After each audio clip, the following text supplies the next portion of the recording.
Hello my friends and welcome, my name is Dennis and this is the latest update from Ukraine. Let's zoom into the success of Ukrainian army. Russian forces continue to retreat and Ukrainian army little by little continue to push them away from Ukrainian land. In my yesterday's video I told you that we started our counterattack towards Liman city and we are attacking from three of directions. This is the main attack from the radio Belgorod, and also we're attacking from Ozerne and Yerevan. And I think Russians in nearby future will withdraw their forces from Liman because they basically have just secondary roads for their supplies.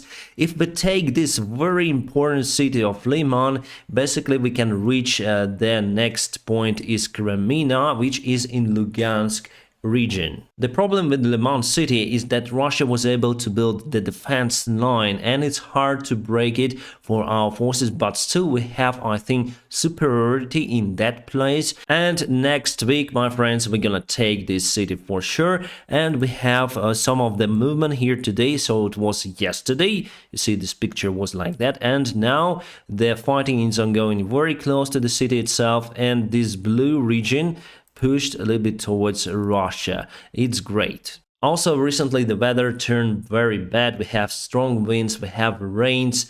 It means that it's very hard for our forces to counterattack in these conditions. So the proper time was used for the massive counterattack of Ukrainian army towards the Kharkiv region, and it's been confirmed that we took Kupiansk city and we will continue to push all across this road to cut Russian supplies, I think in Svatove. Yes, Svatove and Troitsky are the main hubs now for Russian supplies of Lugansk region. This vast territory will be isolated if we cut those supplies. And we have some of the success near to Lysychansk and Severodonetsk.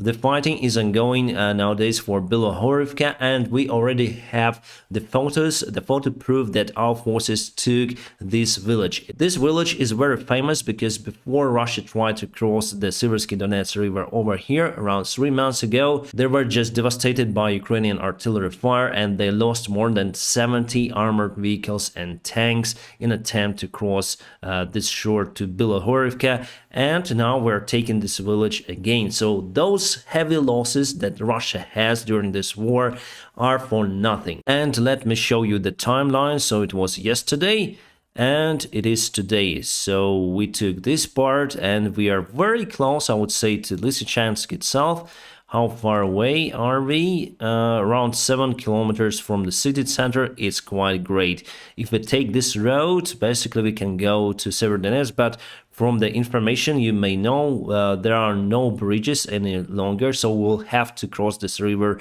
again. Lysychansk itself is on high ground, so Russia may target our forces, but if we take this city, we may target their forces near to Severodonetsk. Now let's go to the south. So we have some of the advantage there in this region. Let me show you the timeline. So basically the fighting is ongoing for Lyubimovka and Petrivka and Leninska, very close to Grechenivka over here. And it was yesterday, it is today. So little by little we are taking the ground from the north, and also we are taking the ground from this part as well. Ukrainian army works as a big press here, so we are pushing Russia, and Russia cannot move out their forces because basically we cut supplies, all of the bridges, they cannot move out. Well, basically they have a couple of ferries, I think, here and there for their forces, but they cannot withdraw tanks and heavy armored vehicles. Basically what they can do is to escape little by little, and it's better for them to start escaping very soon, because I think that we're gonna put more forces to this area to push them more faster. For sure, without adequate supplies, winter clothing, Russia would not survive this winter in this region, and I hope till the new year we're gonna free Kherson and this part of its region. And before we go to the latest news and events, let me introduce you the sponsor of today's video. The sponsor of today's video is you, the viewer who is watching me right now. Thank you so much for spending your precious time on this channel. So don't forget to press the like button to it, and let's continue watching this video. Let's go. Some of the Russian collaborators, basically the people who were put in charge for the regions or cities by Russian Federation, sometimes they just smoke at the wrong places and their cars may just explode. It happened recently lots of times. And this particular car is BMW or BMW. It's in Melitopol, my friends. And yet we don't have information about the house of the collaborant who was inside that car. I think he was put as a mayor of the city by Russians. And this is how our BTR goes across the Osko River near to Kupiansk. That's how we crossed that part of the city to take all of the control over that place. And as you can see, bridge is half down in the river. We have the article here saying, nevertheless, Russia got devastated in Kharkiv region. They will continue to fight for Donbass using average weapons and artillery, and they will try to get Donbass under their control. I don't know. I think this is impossible for them to do it with the resources they have. And according to the satellite images, Russia is moving their anti-aircraft systems S-300 towards the Ukrainian side. They moved them out from the Finland border, so they were spotted there. Now you can see that the area is clear. Russia redesigned those systems to fire ground to ground, so they are no longer the anti-aircraft systems. They can use it as the rocket artillery systems that have more precision compared to Grad or Uragan, but still not as precise as HIMARS. We have the information coming from publics that Russia sank down 9 wagons or carriages, the railroad wagons, to use them as some sort of the bridge to cross the Dnieper River. Maybe they want to supply their forces in Kherson region, or they're preparing the way out from that place. New Turkish-made jet Bayraktar was tested today. Actually, the engine itself was tested. The Bayraktar was built using the stealth technology. So it's a fantastic machine. It has better aerodynamics because you don't have to put the pilot on the top, so you don't have to build the canopy, and it's awesome product from Turkish factory. And here we have Belgorod, very close to Lysychansk, and here are some footages taken by Ukrainian soldiers that we are in that particular place. So we can say that partially this village is controlled, or town is controlled by the Ukrainian army. Nancy Pelosi is again on her visit, this time to Armenia, Yerevan.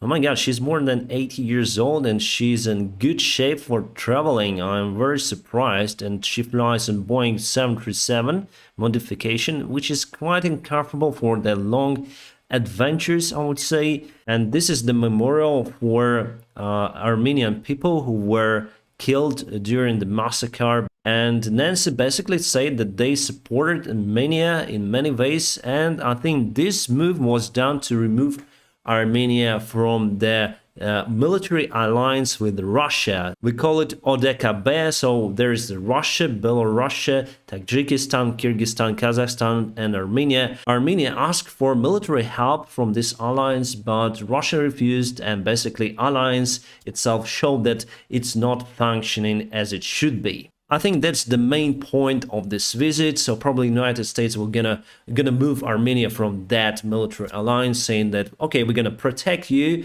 at some point, but you have to move out from the Russian influence. And according to United Nations border, Azerbaijan actually is trying to get its own territory. So the border of Azerbaijan is officially recognized with this question part that they are fighting for. First snow this year, my friends. This photo was taken in Carpathian Mountains, obviously on high elevation. And you can see those white flies lying on the ground. Soon it's gonna be quite cold here. And honestly, I do afraid of this winter because we may have some shortages in electrical power supply or heat supply, gas supply, because Russia is destroying our infrastructure. So I think to buy maybe Starlink internet from Elon Musk just to be more independent with that case, and also some electrical generator. And believe me or not, this is Ukrainian ship, quite a big one. It's brand new and it's still going to be built in Turkey. So they're building the ship for Ukrainian armed forces. I think it will take them 2 more years to build and equip the ship for Ukrainian Navy. The name of the ship is Hetman Ivan Mazepa. And those are the heat radiators and some of the other stuff that Russian soldiers took from the houses of the Ukrainians, and they collect a washing machine.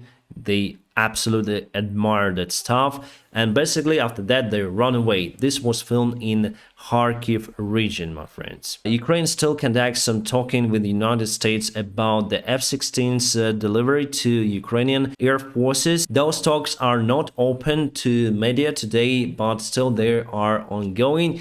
And from the information I have, pardon if I'm wrong, that the nose wheel of the F-16 is not suitable for the rough runways, and we have runways that may have some of the bumps on them, which is not good for these airplanes. Maybe Swedish-made Gripen is a better option for us, but still we conduct our talks with the United States to give us those fantastic airplanes. If you ask me about my favorite fighter jet, I would say F-16. And we have the news about 64th Russian Brigade that did the massacres here in Bucha and Irpin, Gostomel. We have the information that just 10% of those soldiers survived this war. Today, President Zelensky said that what you see on the front lines is not a pause, it's not a standstill situation, it's the regrouping of Ukrainian forces to start one more counterattack. So we are eagerly waiting for it. And of course, after we took this big part of Ukrainian territory back, we need to put new supply lines and artillery closer to the front lines and then start the massive counterattack again. I do expect it to start very soon. I think then the weather turns better. My friends, I'm gonna keep you updated on situation here in Ukraine. Now, don't forget to press the like to this video.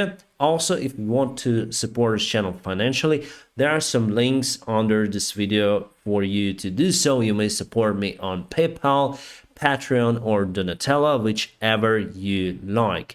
My friends, I wish you a peaceful sky wherever you are. Have a great time.